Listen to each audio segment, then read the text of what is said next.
कहानी की शुरुआत होती है कुछ जवान लड़कों से जो जेल के कपड़े पहनकर चिलचिलाती धूप में मजदूरी कर रहे थे। वो सब रेगिस्तान के बीचों बीच खड्डे खोद रहे थे। उस वक्त बाफ बैग नाम के एक लड़के से ये सहन नहीं हुआ और उसने जानबूझकर अपना पैर एक सांप से कटवा लिया। इसके बाद हम स्टैनली नाम के एक लड़के को देखते हैं जो सड़क पर चल रहा था। अचानक ऊपर से उसके सर पर 2 जूते गिरे जिससे वो भी गिर गया। जूते काफी बढ़िया थे, इसीलिए उसने इन्हें रखने का फैसला किया। पर जब वो जूतों के साथ भाग रहा था तो अचानक पुलिस ने उसे जूते चुराने के जुर्म में गिरफ्तार कर लिया। असल में ये जूते मशहूर फुटबॉल खिलाड़ी क्लाइड लिविंगटन के थे जिसने इन जूतों को दान कर दिया था। अब पुलिस ने स्टैनली के घर जाकर उसके घर वालों को उसकी गिरफ्तारी की खबर दी तो सबको लगा कि ये उनके परिवार पर लगे श्राप की वजह से हुआ है। इसके बाद कोर्ट में स्टैनली को कैंप ग्रीन लेक में 18 महीने की सजा सुनाई गई। इस कैंप में स्टैनली की मुलाकात मिस्टर सर नाम के इंचार्ज से हुई जो काफी कंजूस था। उसने स्टैनली को चेतावनी दी कि कैंप से भागने की कोशिश भी मत करना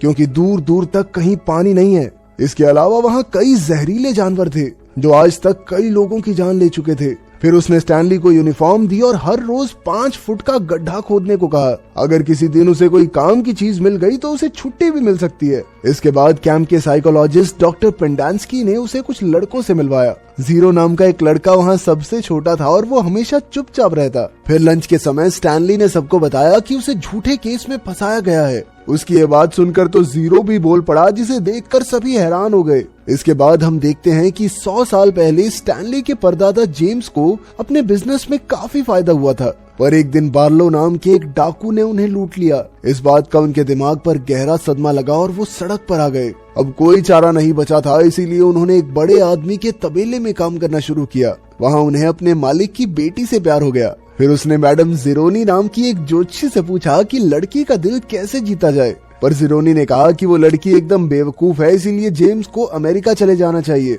पर जेम्स ने उसकी बात नहीं मानी और लड़की के पिता से उसका हाथ मांगने चला गया। पर उसके पिता ने जेम्स को अपनी काबिलियत साबित करने के लिए एक बड़ा सा मोटा सुअर लाने को कहा। अब जेम्स फिर से जेरोनी के पास गया और जेरोनी ने उसे एक सुअर का बच्चा देकर कहा कि इसे पहाड़ की चोटी पर ले जाकर झरने का पानी पिलाओ। इसके बाद जेम्स ने वादा किया कि सफल होने के बाद वो जेरोनी को अपने कंधे पर बिठाकर पहाड़ की चोटी तक लेकर जाएगा ताकि वहाँ तपस्या करके वो फिर से जवान हो सके।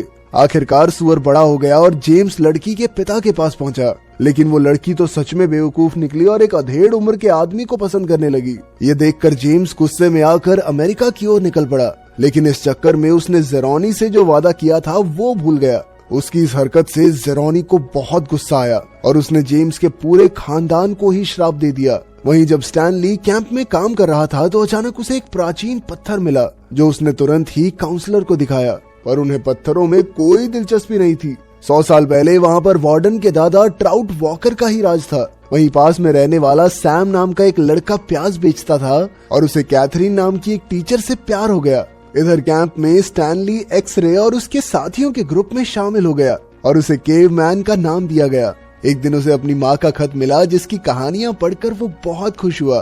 तभी जीरो ने उससे पूछा कि वो क्या पढ़ रहा है, क्योंकि जीरो को पढ़ना लिखना नहीं आता था। जीरो चाहता था कि स्टैनली उसे भी पढ़ना लिखना सिखाए, मगर स्टैनली ने इनकार कर दिया क्योंकि वो दिन भर के काम से बहुत थक जाता था। फिर एक दिन खुदाई करते हुए स्टैनली को एक चीज मिली जिस पर के भी लिखा हुआ था, पर अचानक एक्सरे ने ये स्टैनली से छीनकर तुरंत काउंसलर को दे दिया ताकि उसे एक दिन की छुट्टी मिल जाए। फिर काउंसलर ने इसके बारे में वार्डन को बताया जो असल में एक औरत थी। इस नई चीज से खुश होकर उसने एक्सरे को एक इनाम दिया और बाकी सबको इस गड्ढे को और खोदने के लिए कहा। इसके बाद हम फिर से 100 साल पीछे जाते हैं जहाँ सैम मिस कैथरीन से मिलने गया और उसकी टपकती हुई छत की मरम्मत की।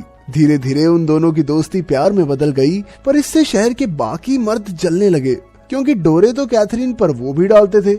एक दिन ट्राउट वॉकर ने कैथरीन से बात की, पर कैथरीन ने उसे भी भाव नहीं दिया। फिर कुछ दिन बाद ट्राउट ने सैम और कैथरीन को एक दूसरे को चूमते हुए देख लिया और गुस्से में आकर उसने कैथरीन का पूरा स्कूल ही जला डाला। जब कैथरीन ने पुलिस में शिकायत की तो इंस्पेक्टर ने भी उसका फायदा उठाने की कोशिश की। इंस्पेक्टर ने कहा कि सैम ने गोरी लड़की के साथ संबंध बनाए हैं और इस जुर्म के बदले उसे सजाए मौत सुनाई जाएगी। कैथरीन तुरंत ही सैम को ये बात बताने के लिए भागी, लेकिन तब तक सैम की कश्ती में किसी ने उसे गोली मार दी थी।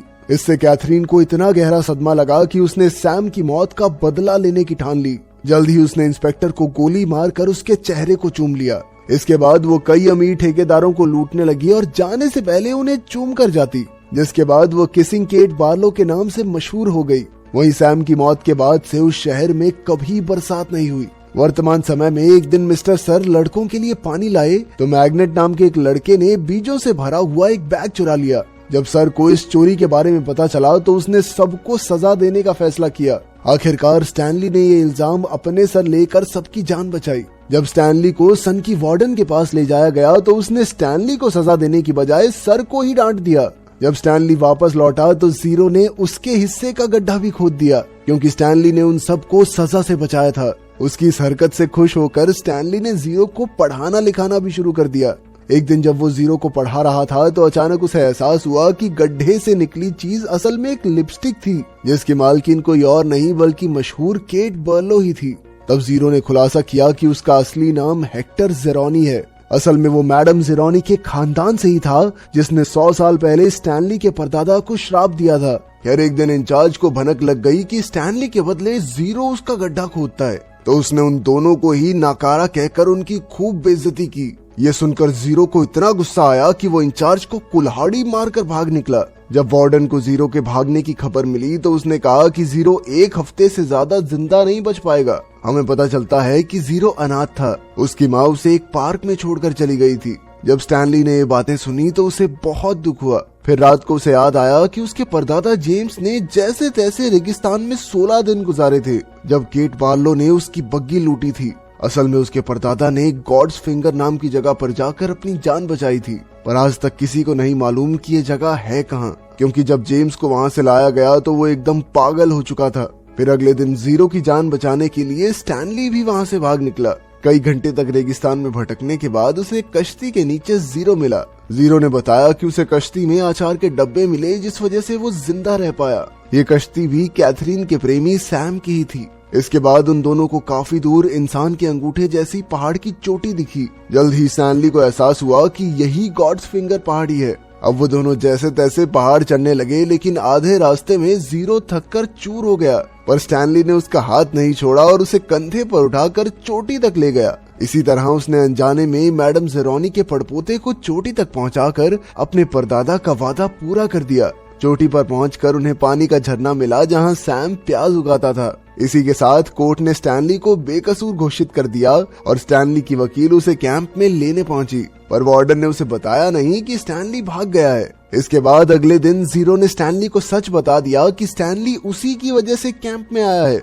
असल में वो जीरो ही था जिसने दुकान से जूते चुराए थे, पर जब पुलिस उसके पीछे पड़ गई तो उसने जल्दबाजी में जूते पुल से नीचे फेंक दिए, जो सीधा स्टैनली पर जा गिरे। ये सुनकर स्टैनली को दुख नहीं हुआ, क्योंकि इसी बहाने उसने गॉड्स फिंगर पहाड़ी ढूंढ निकाली थी। इसके बाद हम फिर से 100 साल पीछे जाते हैं, जहां केट बार्लो को सूखे रेगिस्तान में सैम की कश्ती मिली। केट वहीं बैठकर अपने प्रेमी को याद करने लगी, पर तभी ट्राउट वॉकर और उसकी पत्नी वहां आ पहुंचे। उन्होंने केट पर बंदूक तान कर उसे सारा लूटा हुआ पैसा उनके हवाले करने को कहा, पर केट ने अपना मुंह नहीं खोला और जल्द ही एक पीली छिपकली ने उसे काट लिया, जिससे वो मारी गई। उस दिन के बाद से ट्राउट वॉकर का खानदान इस रेगिस्तान में गड्ढे खोदकर केट बार्लो का खजाना ढूंढने में लगा है। इधर असलियत में स्टैनली और जीरो भागते हुए कैंप में वापस आ गए और वो सीधा उस गड्ढे पर पहुंचे जहां उन्हें कैट बार्लो की लिपस्टिक मिली थी। आखिरकार वहां खुदाई करने के बाद उन्हें कैट बार्लो का मशहूर खजाना मिल ही गया, पर तभी वार्डन और मिस्टर सर ने वहां आकर खजाने पर कब्जा कर लिया। लेकिन अचानक वो पीछे हट गए जब उन्होंने देखा कि खजाने के ऊपर पीली जहरीली छिपकलियां लिपटी हुई थी। वार्डन अगली सुबह तक छिपकलियों के हटने का इंतजार करती रही ताकि वो खजाना चुरा सके।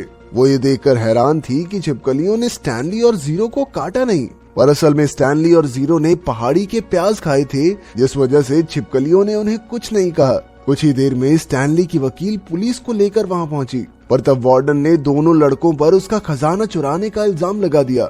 अचानक जीरो ने देखा कि ट्रंक पर तो जेम्स येलनेट का नाम लिखा था, जिससे वार्डन का झूठ पकड़ा गया। आखिरकार स्टैनली को खजाना ले जाने की इजाजत मिल गई और इधर वार्डन और उसकी गैंग को गिरफ्तार कर लिया गया।